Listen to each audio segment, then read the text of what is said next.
Lucas capítulo 14, 24 e 25, apenas, é o nosso texto.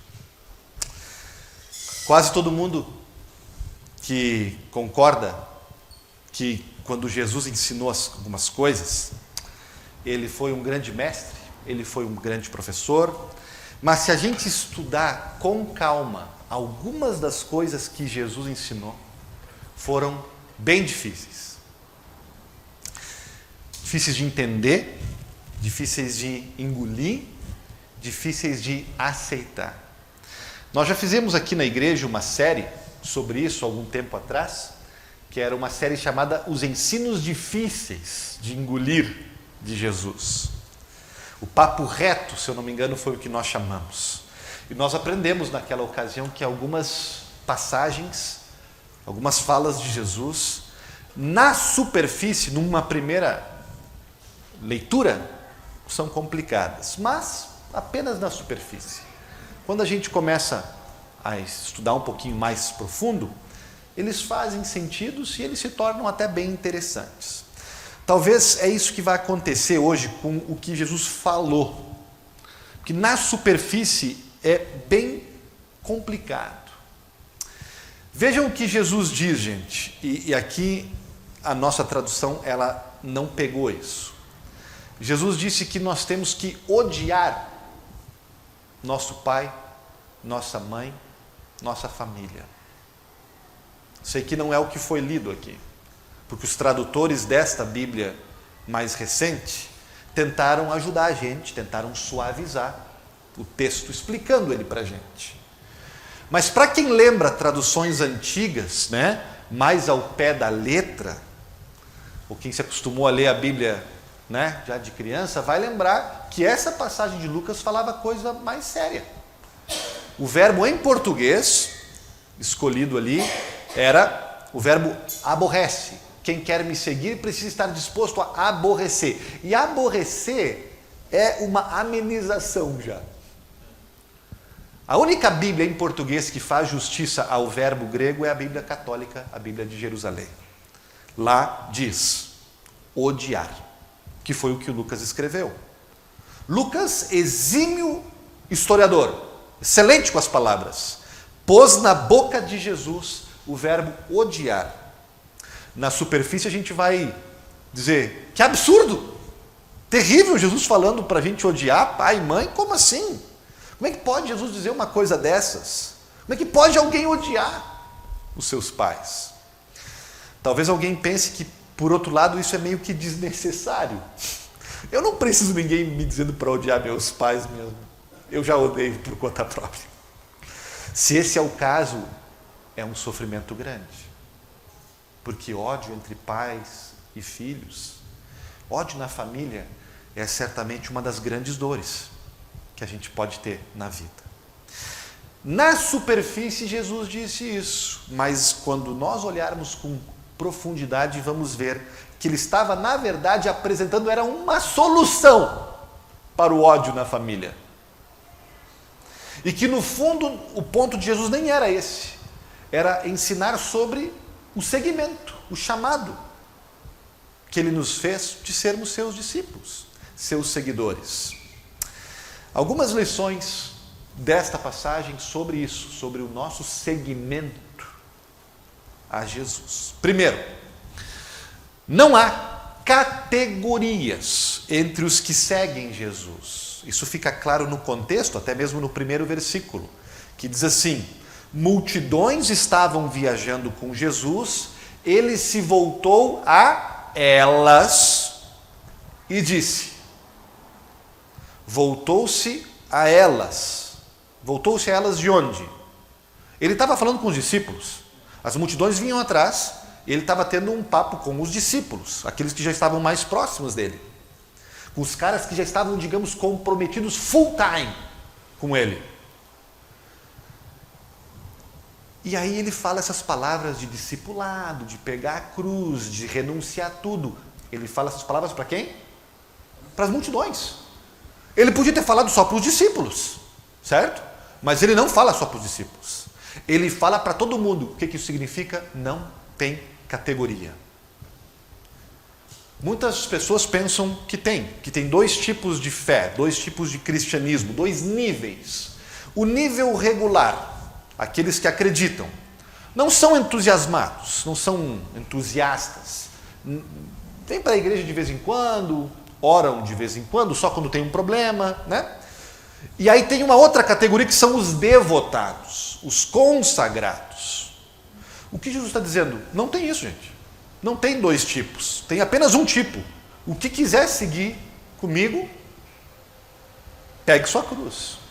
Quem quiser me ter de alguma forma na sua vida, incluído na sua vida, terá que me colocar absolutamente como o primeiro.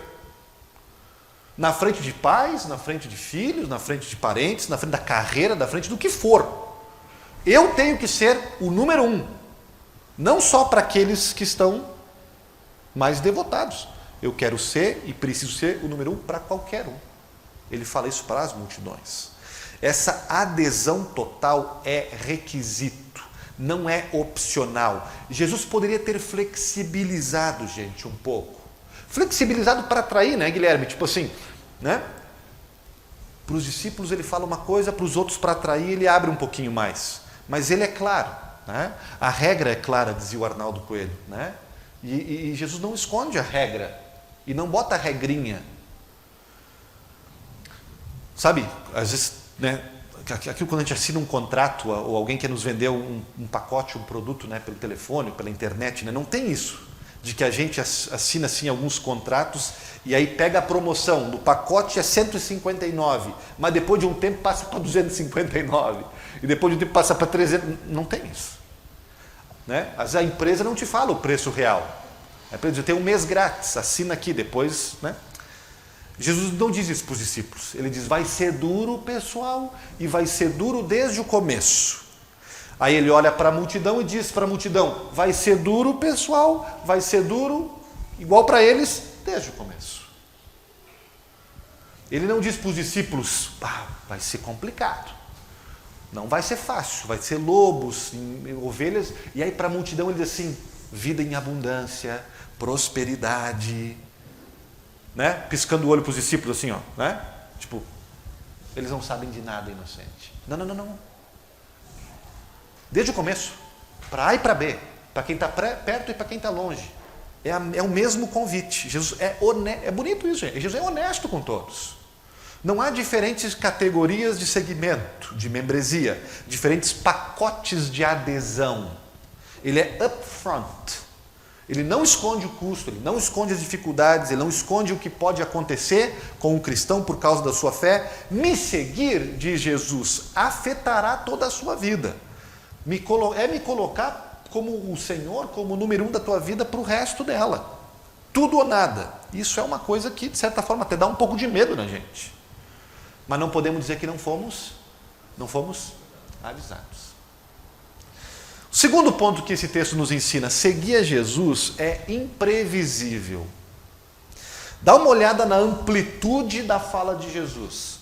Ele fala em pai, em mãe, em esposa, filhos, irmãos e irmãs. Né? O que é isso?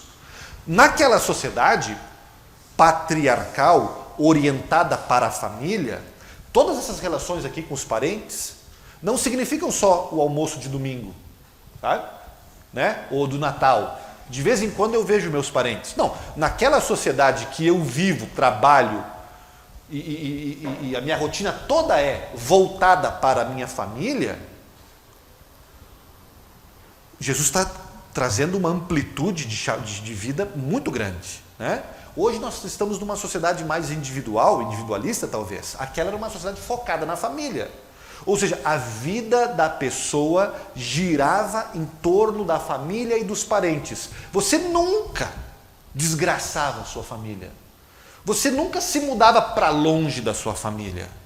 Você nunca se casava com alguém que a sua família não aprovava. Veja que Jesus está falando algo amplo aqui. Jesus vai e pega na agenda a totalidade da tua vida. Totalidade da vida de uma pessoa e diz, você precisa estar disposto a mandar tudo isso aqui para os ares, para o alto, se você quiser andar comigo. Não te atreva a vir a mim com um planejamento de vida, me dizendo assim: eu quero te encaixar, Jesus, aqui, no meu planejamento. Eu não serei usado de Jesus. Não me use para ser alguém na vida. Não me use se você quer só ter uma vida feliz. Eu não serei um instrumento nas tuas mãos. Venha a mim por mim mesmo, por causa de mim. Venha a mim se estiver disposto a perder todo o resto.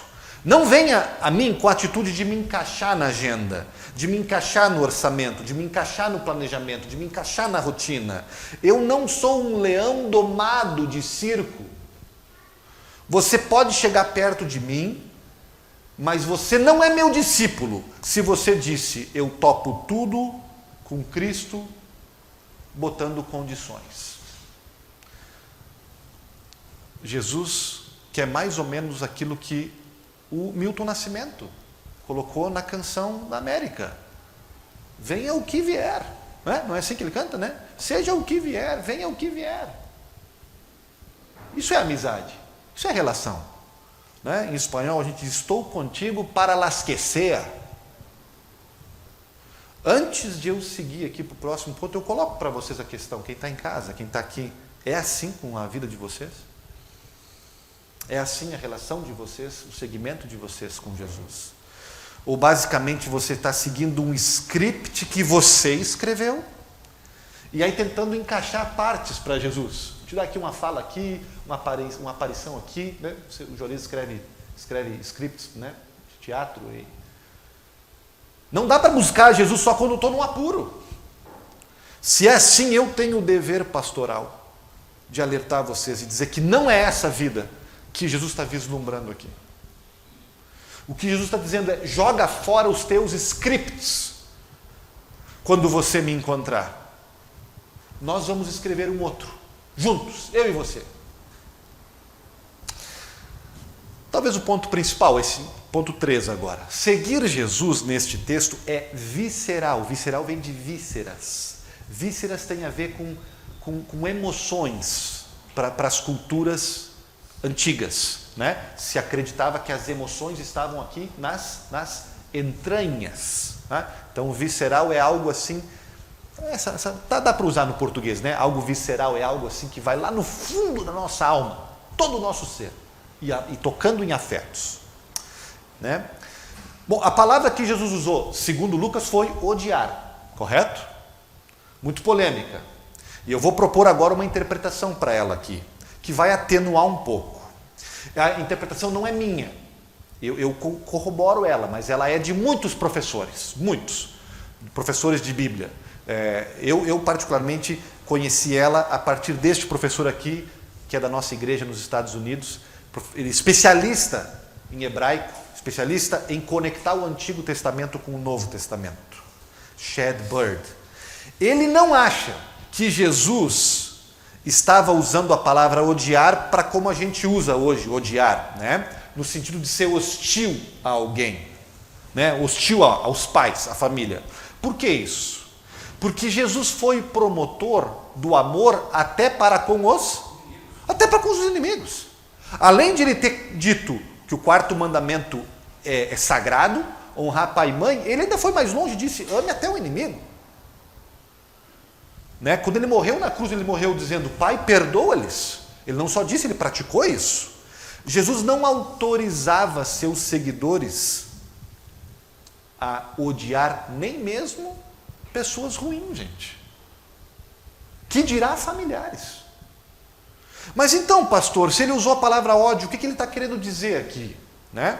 O professor Bird entende que se tratava de um hebraísmo. Né? É um recurso da língua hebraica, como tem em português alguns recursos que não tem em inglês. Cada língua tem alguns recursos específicos, que fazem a língua até ficar mais interessante. Né? Então, era um recurso linguístico que Jesus tinha, mas que para nós soa estranho. Né? Como é que é esse recurso? Como é que se usava? Se podia usar, por exemplo, essa palavra odiar na língua que Jesus falava, na cultura dele, né?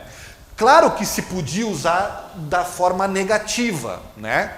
de uma forma literal, como nós usamos hoje, né? Sendo hostis a alguém, né? E até hoje se usa isso assim. A palavra lá de Lucas é misel. Odiar, misel.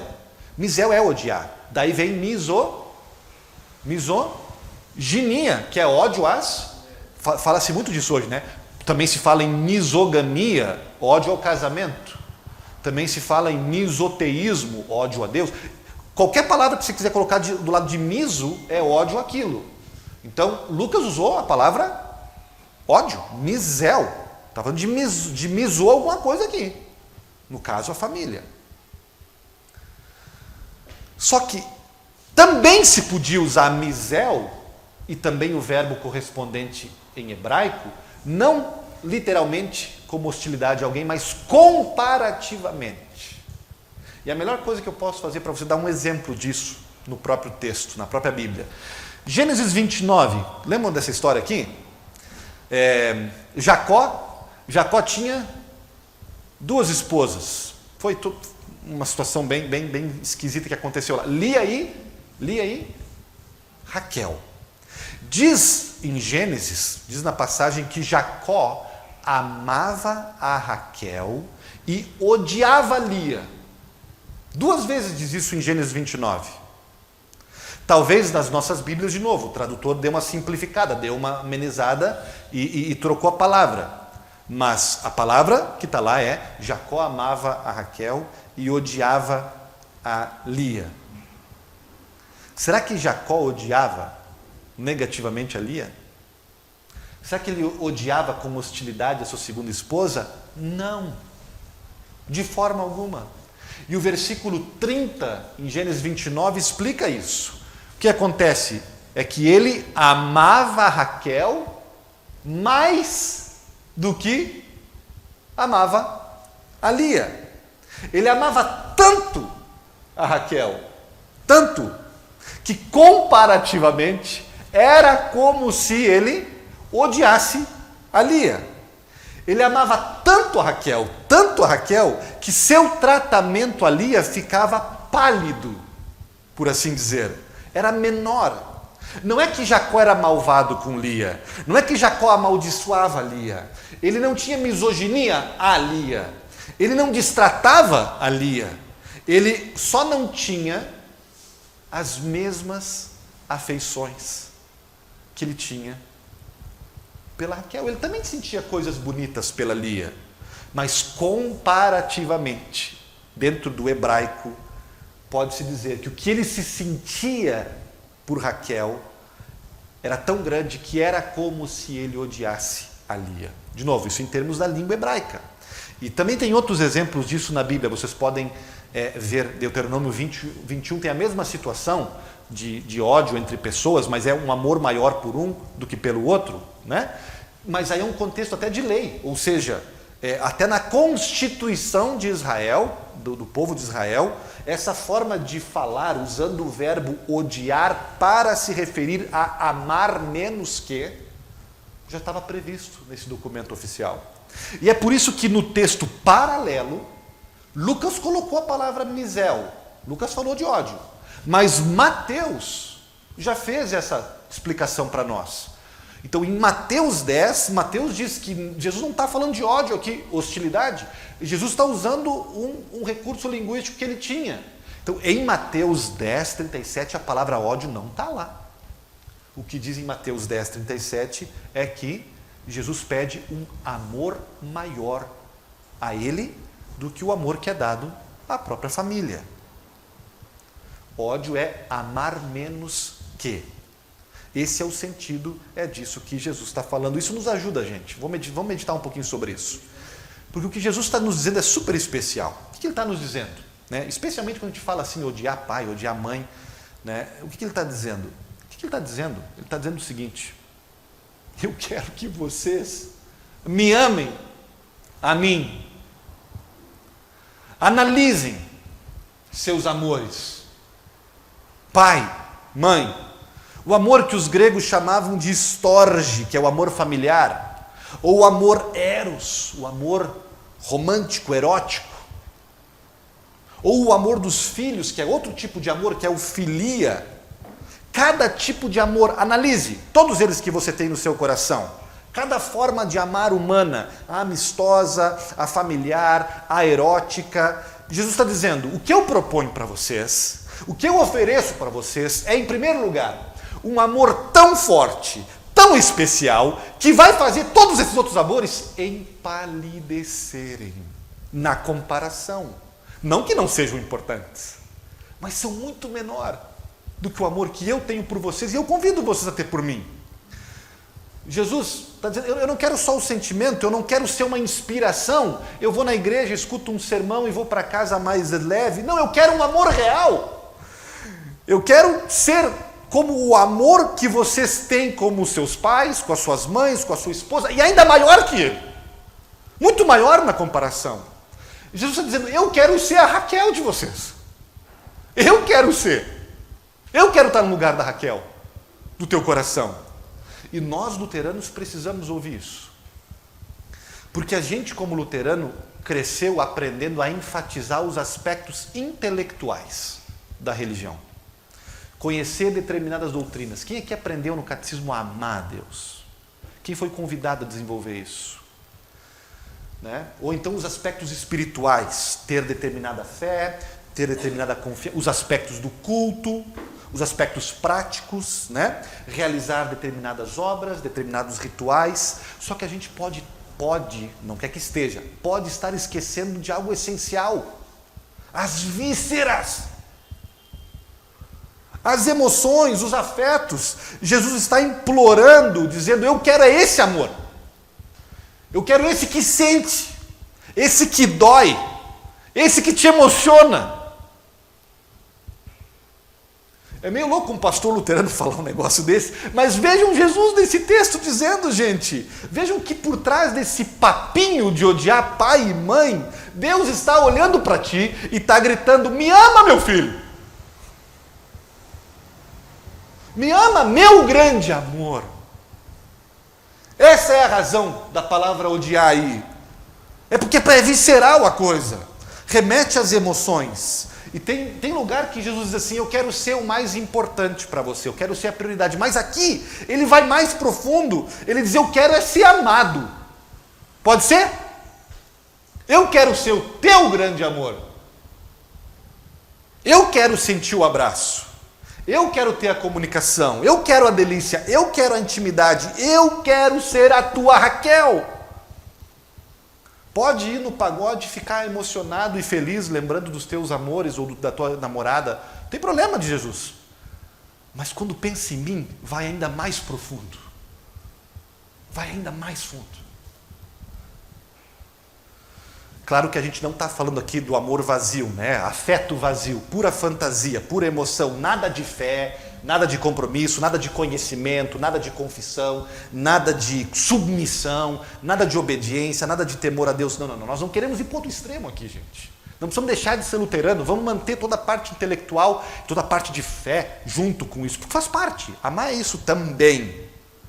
Não queremos ser uma igreja aqui que só se preocupa com os afetos. Tá?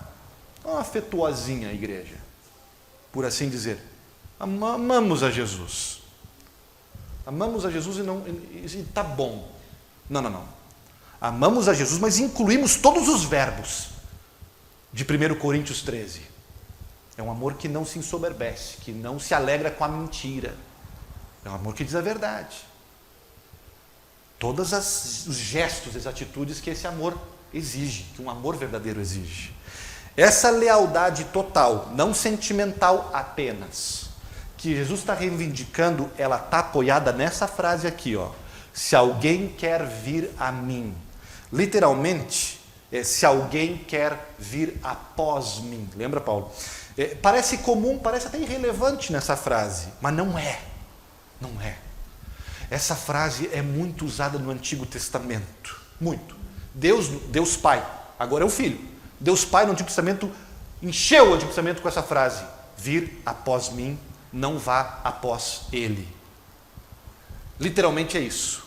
E quando Deus falava isso no Antigo Testamento, o que ele estava dizendo? Primeiro mandamento. eram a proibição à idolatria. Era para dizer para o seu povo, está expressamente proibido vocês se engajarem em rituais e em relacionamentos com outras divindades. Não vá após outros deuses, não ande com eles, não seja Maria, vai com as outras, com os teus vizinhos que se idolatram e se amancebam com outros deuses. Não faça isso. Deixe os vizinhos fazer o que eles quiserem fazer. Você não, você é diferente, você é meu. Eu chamei o pai Abraão de vocês. E eu disse e fiz um pacto com ele e com a descendência dele. Eu tirei vocês do Egito. Nem outro Deus fez isso. Não vão após os outros deuses, venham após mim. O lugar de vocês é comigo, é do meu lado, é vinde após mim. É assim que soa no hebraico. É disso que Jesus está falando, gente. A aliança que o pai dele tinha proposto, essa aliança eu renovo. Ela é séria. É tudo ou nada. Calcule os riscos. Né? Toda a metáfora ali do engenheiro, do rei. Calcule os riscos, calcule o sacrifício. Ele vai dizer isso na sequência. Né? Voltando para a ideia principal do texto, amar a Deus mais do que amar a família, né? Mais do que a si mesmo. Santo Agostinho, gente, tá? Século IV. Um herói, uma pessoa inteligentíssima, né? Seu livro Confissões, você pode comprar, você pode ler, ele viaja, ele vai longe nessa reflexão. Ele diz assim, ó, sabe qual é a chave para transformar caráter? Sabe qual é a chave para você ter coragem para viver? Enfrentar a segunda-feira. Sabe qual é a chave para paz? Para dormir bem, para enfrentar o outro, para conversar com o outro, para não ter medo de relacionamento nenhum. Sabe qual é a chave para o perdão? Sabe qual é a chave para uma vida feliz e espetacular? Em essência, quem sabe?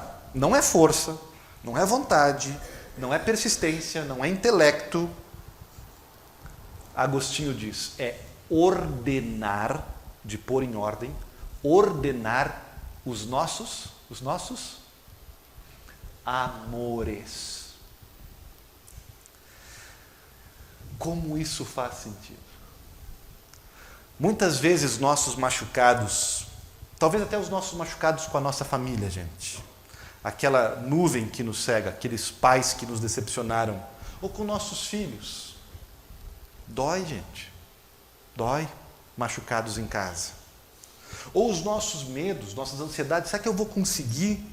Santo Agostinho diz que o problema nesses casos é que nós somos controlados por uma preocupação, por um sentido de fracasso, por uma falta de autoestima, por uma falta de confiança, justamente por causa daquilo que ocupou o primeiro lugar do nosso coração.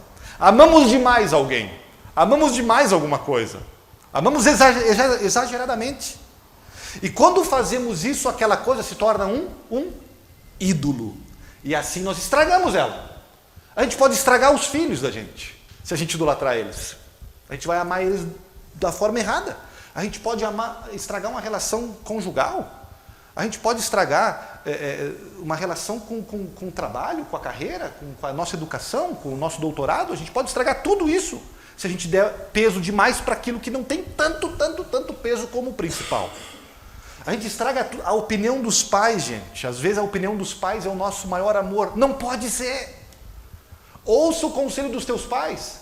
Mas se os teus pais falarem uma coisa para você que está errado, deixa que entre aqui e sai aqui. A opinião deles não é o que está mais na base. Não é. A opinião de um amigo, a presença de um amigo, a relação com aquela namorada, com aquele namorado. Se eu não tiver esse namoro, meu Deus do céu, o que vai acontecer comigo? Agostinho diz que o que vai nos dar liberdade, paz na mente, a forma de superar qualquer diferença, conflito que eu tenho com alguém, mesmo com os nossos pais, é desenvolver a consciência, guardar no coração uma verdade. Deus te ama mais e te convida a amá-lo sobre todas as outras coisas. Ele diz, aquilo que tem te feito um covarde, aquilo que tem te transformado numa pessoa amarga ou rancorosa na vida, ou talvez cínica, incapaz de perdoar, incapaz de sentir confiança. O amor de Jesus por você é tão forte e é tão real que ele vai lá nesse lugar, dessa dor, desse trauma, e eclipsa tudo isso. E coloca isso como, e relativiza tudo isso. Não precisamos amar mais tanto as coisas, porque somos amados por Jesus e o amamos muito mais. Odiamos tudo em comparação. Considero tudo como esterco, diz o apóstolo Paulo. Ele está usando o hebraísmo. Paulo considerava esterco ser pastor? Não. Paulo considerava esterco ter uma boa refeição com seus amigos? Claro que não. Paulo considerava esterco a sua família, os seus pais? Claro que não. Mas em comparação, ele diz para mim, tudo é menos. O mais perto de conhecer a Cristo, perto de ter o amor de Cristo por mim, supera tudo. Cristo é a minha Raquel, diz Paulo. Pastor, como é que eu consigo isso? Como é que isso está meio abstrato? Agostinho, sei lá. Como é que isso chega para mim? Como é que eu faço? Meu último ponto. Seguir a Jesus é viver cada dia com Cristo. No texto, Jesus nos diz que nós devemos, nesse contexto, pegar a nossa cruz. Ele não diz, pegue o meu exemplo e siga. Não diz isso. Ele também não diz, pegue os meus ensinamentos e me imita. Poderia. Mas não diz, pelo menos não primordialmente. Isso nos aniquilaria se ele dissesse. Ele não conseguimos viver a partir de Jesus. Não conseguimos, esquece. Não conseguimos viver os mandamentos como ele nos deu. Pega o Sermão do Monte uma vez. Siga ele, Petit. Quantos dias você consegue? Guilherme acha que consegue. Vai lá, tenha bondade. Depois você me diz. Passo 1, passo 2. Quantos você aguenta? Você chega até oferecer a outra face? Você chega, a doar os seus bens? A gente não chega nessas partes. Pobre de espírito, perdoar todo mundo. Não querer nada, fazer nada para ser aplaudido. Jesus não diz, pega o Sermão do Monte e me siga. Não primordialmente. Depois ele diz. Mas primeiramente ele diz, pegue a sua cruz. O que significa isso, pastor? Eu vou dizer para vocês. Significa colocar a si mesmo na condição de um criminoso condenado. Porque a cruz, antes de ser um artigo de decoração, Juarez, antes de ser um acessório para o nosso look, para a gente ir no Rock in Rio, antes mesmo de ser uma metáfora para sofrimento, cruz como sofrimento. A cruz, antes de tudo isso, no tempo de Jesus, era algo muito mais profundo e muito mais cruel. A cruz era um símbolo de um instrumento de execução, de um condenado pela justiça. Pegue a sua cruz de Jesus. É isso que ele tem em mente. Como assim, pastor? Parece muito negativo. De forma alguma. Eu te explico. Porque nós não estamos falando de pegar qualquer cruz. Nós não estamos falando de se colocar no lugar de qualquer criminoso condenado. Com qual criminoso condenado nós devemos nos identificar? É o que está dizendo ele, Jesus, Guilherme. Em essência, o meu chamado para vocês caminharem comigo, para me seguir, é se dar conta de que quando eu morri, você morreu. Quando eu fui castigado, a tua conta foi paga. Saiba disso, creia nisso, confia nisso, se identifique com isso e deixa isso te amolecer. Paulo coloca assim em Colossenses 3. Porque vocês morreram, diz Paulo. Morreram e estão com Cristo. E a vida de vocês está escondida em Deus, em Cristo. Vocês morreram, é o que Paulo está dizendo. É o que a palavra de Deus nos diz de novo. Em Romanos, Paulo ainda diz, em Romanos, que isso aconteceu no batismo. No dia do nosso batismo, nós morremos com Cristo e ressuscitamos com Ele para uma nova vida. O que significa isso? Significa que quando Deus olha para você agora, meus irmãos, Ele olha para você como se você tivesse pago a penalidade por cada um dos teus pecados. Todos nós que estamos em Cristo Jesus. Por que então a gente se martiriza? Por que a gente se massacra? Por que a gente se golpeia quando a gente se sente culpado pelos nossos pecados? Até onde Deus sabe, do ponto de vista de Deus, nós já fomos martirizados, já fomos massacrados, já fomos golpeados, já andamos com uma coroa de espinhos na cabeça, já fomos crucificados, já pagamos tudo, cada iniquidade, cada fracasso, cada queda. Porque quando Cristo morreu, nós morremos. Nossa vida está escondida com Deus em Cristo. E duas imagens aqui nos servem. Ele te esconde sob tuas asas, sob suas penas terás abrigo. Pegar a cruz é confiar que Cristo colocou você como a galinha que Ele disse que é.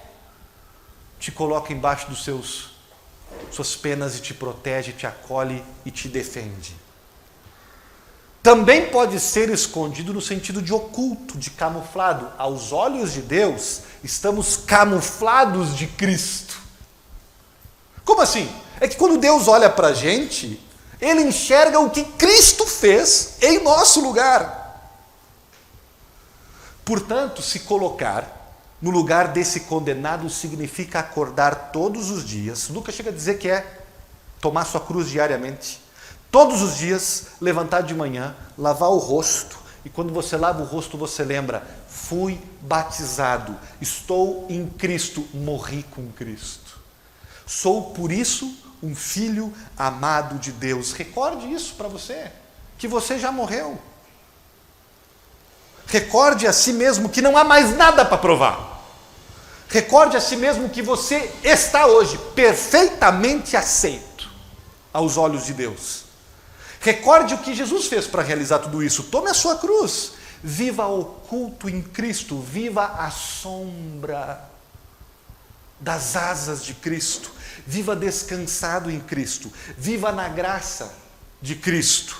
O sol está queimando lá na rua, mas você não está queimando. Você está como a nossa rua aqui da igreja, Santa Clara. Bendita Santa Clara. Sempre na sombra. O tempo todo estamos protegidos, caminhando nessa rua, protegidos do sol que queima, porque é assim que estamos em Cristo, na sombra da sua cruz. Deus nos enxerga perfeitos. E isso, meus queridos irmãos, é pegar a nossa cruz, é antes de tudo saber e confiar e desfrutar plenamente do que Cristo fez por nós.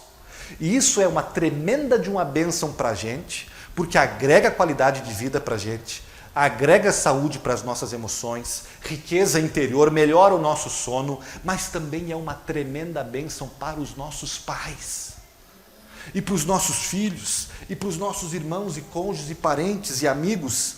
É só essa estruturação, essa engenharia dos amores, é só esse buscar em primeiro lugar o reino de Deus, que as outras coisas vão ser acrescentadas no seu lugar certo, no seu peso certo.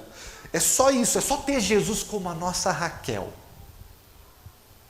que brilha os olhos, faz o coração pulsar mais.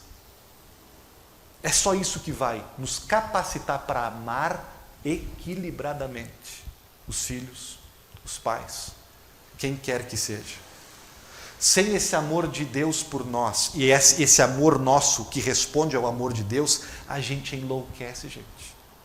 Porque a gente coloca em cima de nós mesmos uma carga de amar o outro que a gente não vai conseguir suportar. E pior, a gente coloca no outro uma expectativa de satisfazer o amor que a gente quer muito, muito, muito, muito receber, que ele não pode, ela não pode satisfazer. Ame com todas as tuas forças a tua mãe, o teu pai. Aproveite enquanto estão vivos. Tá? Ame teus filhos, honre eles, honre os pais. Sabe? Ame com todas as tuas forças o teu cônjuge, presente de Deus para você. Ama o teu trabalho com todas as tuas forças, ama a tua vida, ama a tua carreira, mas não os ame como a Raquel. Não os ame como a coisa última. Não os ame como o amor maior, como a paixão maior, como o principal, como o seu Deus. Não os coloque no lugar de Deus, porque nem eles nem ninguém aguenta o peso. Nada nem ninguém está à altura. Nada pode preencher a fome de amor dentro de você, a não ser o amor daquele que te criou e te salvou e te chamou meu filho. Vamos caminhar junto. Vamos viver todos os outros amores juntos, a partir do nosso amor como base. Faz sentido?